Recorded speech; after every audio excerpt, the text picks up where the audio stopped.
এবছর 17ই শ্রাবণ পড়ছে 3ই আগস্ট। ঘুটিয়ারি শরীফের অন্যতম গুরুত্বপূর্ণ ও ঐতিহ্যবাহী এই দিনকে কেন্দ্র করে হজরত পীর মোবারক আলী গাজী বাবার স্মরণে অনুষ্ঠিত হয় পবিত্র ঔরস ও বসে ঐতিহ্যবাহী মেলা। সমস্ত ধর্মের মানুষ এখানে আসেন তাদের নিজস্ব মনোকামনা নিয়ে এবং এই আয়োজনে অংশ নেন। আজকের এই ভিডিওতে আমরা ঘুটিয়ারি শরীফের আশেপাশের কিছু সুন্দর দৃশ্য তুলে ধরব, পাশাপাশি গাজী বাবাকে ঘিরে প্রচলিত সংক্ষিপ্ত ইতিহাস এবং 17ই শ্রাবণের এই বিশেষ দিনের গুরুত্বপূর্ণকে সংক্ষেপে জানার চেষ্টা করব। চলুন শুরু করা যাক।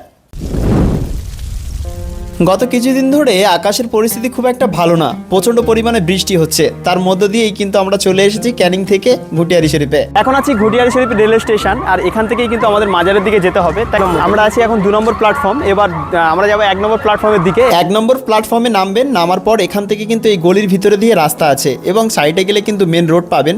ওই সাইড থেকেও যেতে পারেন, চাইলে গলির মধ্যে থেকেও কিন্তু আপনি মাজার পর্যন্ত পৌঁছে যেতে পারবেন। আপনি যখন গলির রাস্তা দিয়ে ঢুকবেন তখন দেখবেন চারিদিকে অনেক ধরনের দোকান দেখতে পাবেন। হ্যাঁ, বিভিন্ন ধরনের খাবার দাবার থেকে শুরু করে যে সমস্ত চাদর মানে মাজার শরীফের উপরে চড়াতে যায় সেই চাদরের দোকান থেকে শুরু করে সমস্ত কিছুই কিন্তু এখানে হাতের কাছেই আপনারা পেয়ে যাবেন। প্রথমেই আমরা কিন্তু মাজারের দিকে যাচ্ছি না, আমরা যাচ্ছি মক্কা পুকুরের দিকে, যেটার নাম হচ্ছে মক্কা পুকুর। ওই পুকুরের দিকেই কিন্তু প্রথমে যাব, গিয়ে দেখবো সেখানকার পরিস্থিতি কেমন। বর্তমানে যে মক্কা পুকুর আপনারা দেখতে পাচ্ছেন, এই পুকুরের চারিদিকে কিন্তু 17ই শ্রাবণ যেদিনকে হবে সেদিনকে কিন্তু প্রচণ্ড পরিমাণে ভিড় থাকে। শুধু এবছর নয়, প্রতিটা বছর কিন্তু হয় এমন ধরনের ভিড়। তো এবছর দেখা যাক কতদূর কি হয়। আমি আসবো, চেষ্টা করব যে 17ই শ্রাবণে এখানে আসার। তো আজকে এই 17ই শ্রাবণের উদ্দেশ্যে বা এই গাজী সাহেবের যে মাজারের উদ্দেশ্যে যে সমস্ত কথোপকথন আমরা শুনে থাকি, বা এই মক্কা পুকুর ঘিরে যে সমস্ত ইতিহাস লুকিয়ে আছে, বা এই মক্কা পুকুরের সঙ্গে কি ওপারে মানে মাজার শরীফের ওপারে আরও একটা পুকুর আছে, সেই পুকুরের সঙ্গে কি কোনো মিল আছে, সেই সম্পর্কিত কিছু তথ্য আজকে জানবো। একটি বয়োজ্যেষ্ঠ মানুষের সঙ্গে কথা বলার চেষ্টা করব। এই মাজার সম্পর্কিত আপনি কি বলতে পারবেন? মাজার বলতে গাজী বাবার হিস্ট্রি বলতে গেলে আপনার উনি কোথা থেকে এসেছিলেন, আর উনি এসেছিলেন আরব দেশ থেকে। কিন্তু আরব দেশের সঠিক কোন দেশ থেকে এসেছিলেন সেটা কেউ বলতে পারেননি এখন। আচ্ছা, কিন্তু উনি আরব থেকেই এসেছিলেন। আচ্ছা, এখানে যে এই পুকুর আছে, এই পুকুরটা কত কোপের পুকুর আমরা যেটা শুনি, সেটা কি বাস্তবের সঙ্গে কোনো মিল আছে? বাস্তবের মিল বলতে এগুলো অলৌকিক ব্যাপার, বুঝলেন। এগুলো মানলে বিশ্বাস করলে সেগুলো পাওয়া যায়। আচ্ছা, এটা রাজা মদন রায় চৌধুরী এখানকার জমিদার ছিলেন। আচ্ছা, বারাইপুরে যিনি এখন বর্তমানে শক্তি রায় চৌধুরী আছেন যে চেয়ারম্যান, ওনারই বংশধর। ওদেরই ফ্যামিলির জমিদার মদন রায় চৌধুরী যখন মানে মুর্শিদ কুলি খাঁর থেকে উনি মুক্তি পান আর কি। আচ্ছা, মুর্শিদ কুলি খাঁর আন্ডারের জমিদার ছিলেন, বিশাল দেনার দায়ে জড়িয়ে গিয়েছিলেন, বহুদিনের খাজনা বাকি ছিল। তো মুর্শিদ কুলি খান ফৌজ পাঠিয়ে দিয়েছিলেন ওনাকে ধরে নিয়ে যাওয়ার জন্য। তো উনি তখন এই জঙ্গলে জঙ্গলে ঘুরে বেড়াচ্ছিলেন। তখন ওই গাজী বাবার সঙ্গে পরিচিত হলে গাজী বাবা ওনাকে ওই এর থেকে মুক্ত করেন। করার পরে উনি গাজী বাবাকে বলেন যে আপনার এখানে কি অসুবিধা আপনি বলুন, আপনি এ করি। তো উনি নামাজ পড়তেন উজু টজু করার জন্যে। তখন জলের খুব সমস্যা ছিল, সেই জন্যে বললে আমার একটু জলের ব্যবস্থা করে দাও।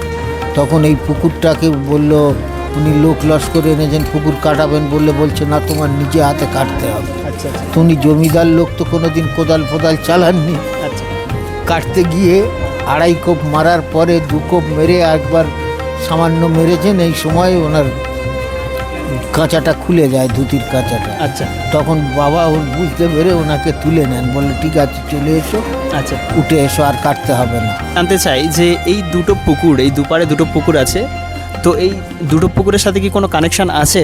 না না, কানেকশন নেই। ওটা হচ্ছে মানে আপনার গোসল করা, হাত মুখ ধোয়ার জন্য।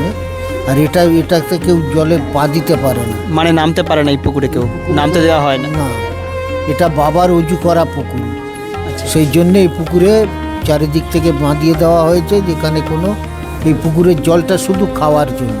এই জল খেয়ে অনেকের অনেক রোগ ব্যাধি অনেক কিছু সেরে যায়। আচ্ছা, আচ্ছা, আচ্ছা, আমি যেটা শুনলাম যে এই পুকুরের সঙ্গে নিচ থেকে ওই পুকুরের অনেকটা কানেকশন আছে।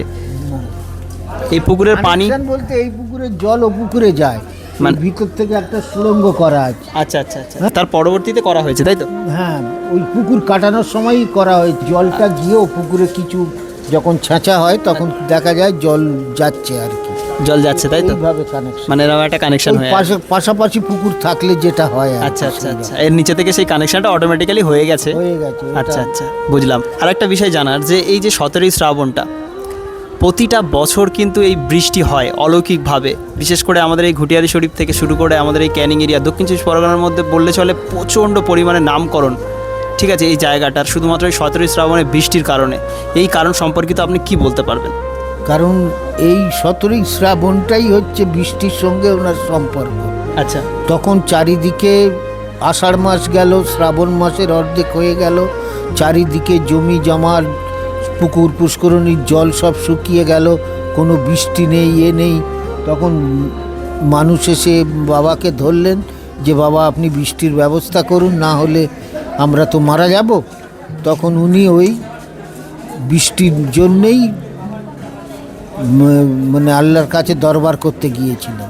আচ্ছা আচ্ছা, ওই একটা তালপাতার কুটিরে উনি তখন থাকতেন। ওই কুটিরের মধ্যে তখন ওনার একজন ছেলেকে, পোষা ছেলে রেখেছিলেন দুঃখী দেওয়ান বলে। আচ্ছা, এই পাশেই ওনার মাজার আছে। উনি ওনাকে সামনে বসিয়ে রেখে বলেছিলেন যে আমি ভিতরে যাচ্ছি, আমি যতক্ষণ না ভিতর থেকে সাড়া দেব ততক্ষণ কে যেই আসুক যেন কোনো রকম দরজা খোলা না হয়। তো উনি বৃষ্টির জন্যে মানে ভগবানের কাছে বলুন, আল্লাহর কাছে বলুন, দরবার করতে গিয়েছেন। এমন সময় কিছু খান সাহেব এসে ওনার সঙ্গে দেখা করতে চান। খান সাহেব বলতে এই যে কাবুলিওয়ালারা, তো তখন ওনার ছেলে বাধা দেয় যে না, ভিতর থেকে ডাকা যাবে না, উনি যতক্ষণ না সাড়া দেবেন। তোরা কিছুক্ষণ বসার পরে ধৈর্য হারা হয়ে জোর করে দরজাটা ঠেলে ভিতরে ঢুকে দেখেন যে উনি শুয়ে আছেন, ডাকছেন, কোনো সাড়া নেই। তখন বললে তোর বাবা তো মারা গেছে। আচ্ছা, হ্যাঁ, তুই বলছিস ভেতর থেকে সাড়া দেবে। তো তখন ছেলেটা খুব কান্নাকাটি করছে, ওরাই জোর করে ওই বাবার সমাধি দিয়ে চলে যায়। এই জন্যে বৃষ্টির সঙ্গে ওই 17ই শ্রাবণ বৃষ্টিটা হবেই হবে। দু ফোঁটা বৃষ্টি হলেও 17ই শ্রাবণে। সেটা তো জানলাম। আর আরও একটা বিষয় যেটা জানার, যে ওই দিনকে তাহলে ওনার মৃত্যুবার্ষিকী, ওই দিনকে ওনার মৃত্যু হয়েছিল। আর আপনি এখানে কত বছর আছেন? আমাদের পূর্বপুরুষ থেকে এখানে ওই যে বাবার পোষা ছেলে না দুঃখী দেওয়ান, ওনারই 3 ছেলে, এই শাহ দেওয়ান, সাদি দেওয়ান, শেরে মাস দেওয়ান, এই সামনে যে এগুলো দেখছেন, আচ্ছা, এর মধ্যে 3 ছেলে আছে। ওনাদেরই বংশধর হচ্ছি আমরা। ও আচ্ছা আচ্ছা আচ্ছা, মানে ওনার মানে অ্যাকচুয়াল সেই মানে গাজী সাহেবের বংশধরের মধ্যেই আপনি পড়ে যাচ্ছেন, তাই তো? হ্যাঁ। অসংখ্য ধন্যবাদ আপনাকে। আর আপনার নামটা? আমার নাম সেলিম দেওয়ান, আমি বর্তমানে এই মাজার ম্যানেজমেন্ট কমিটির একজন সদস্য। ঘুটিয়ারি শরীফ গাজী বাবার এই মাজার নিয়ে আজকে প্রথমবারই এই ভিডিও তৈরি করলাম এখানে এসে। এখানকার আশেপাশের পরিবেশটাও অনেকটা সুন্দর, মানুষের ব্যবহার আবার আমার সঙ্গে অনেকটাই ভালো ছিল। চলুন কিছু খাওয়া যাক। ও খায় না, খাওয়া দাওয়া বন্ধ। যে ক্যামেরা ভিডিও করে সে কখনো খায় না, খাওয়া দাওয়া বন্ধ আছে। এবার তোরা যদি কিনে দিস ও খেতে পারে। আমার খাওয়াই এত টাকা দিয়ে দে, তাহলে চলে যায়। কি অবস্থা! কে বলেছে এতটুকু বাচ্চা, আমার মন ভালো হয়ে গেছে। বলছে তুমি চলে যাও, আমি টাকা দেবো, আমি দিয়ে দিই। হ্যাঁ, তুই কাজ কাম কিছু করিস? স্কুলে যা। এ নাও, কথা হয়েছে, কেটে নাও। তোরা 3 জন বন্ধু এখানে আয় না। কি হয়েছে, ওখানে দাঁড়িয়ে আছিস কেন? এখানে তোরা 3 জন বন্ধু, তাই তো? 3 জন একসাথে স্কুলে যাস? তোর 3 জনের মধ্যে বদমাস সব থেকে বেশি কে? বদমাসটাকে একবার দেখিয়ে দাও। সব থেকে বেশি বদমাশি করিস নাকি? এমন করতে নেই বাবু, গালাগালি করবে না। আমাদের সিঙ্গাড়া আরও 2টো লাগবে।